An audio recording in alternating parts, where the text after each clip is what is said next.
365 পেজের 10 থেকে 4 অঙ্কটা দেখো, ইউআই সমান এক্সআই মাইনাস 25/10 আর এফআই ইউআই হচ্ছে 20, এফআই ইকুয়াল টু 100। আমরা জানি u i equal to x i minus a বা এইচ। এইখান থেকে আমরা কি লিখবো, এ ইকুয়াল টু 25, দেখো এ ইকুয়াল টু 25 আর এইচ এর নিচে এইচ আছে, তাহলে এইচ ইকুয়াল টু কত হবে, 10। এবার তোমার সূত্র কি আছে, এক্স বার ইকুয়াল টু এ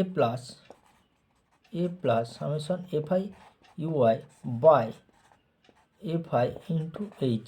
দেখো এ এর মান কত, 25, প্লাস এফআই ইউআই মানে কত হচ্ছে 20 বাই এফআই এর মান কত 100 গুণিত এইচের মান কত ছিল তোমার, এইচের মান হচ্ছে 10, এইচের মান 10। এবার কাটাটি করো, এই শূন্য কাটবে, তাহলে কত থাকছে 25 প্লাস 2, অতএব এক্স বার ইকুয়াল টু 25 দিয়ে কত 27। এটা হচ্ছে তোমার উত্তর।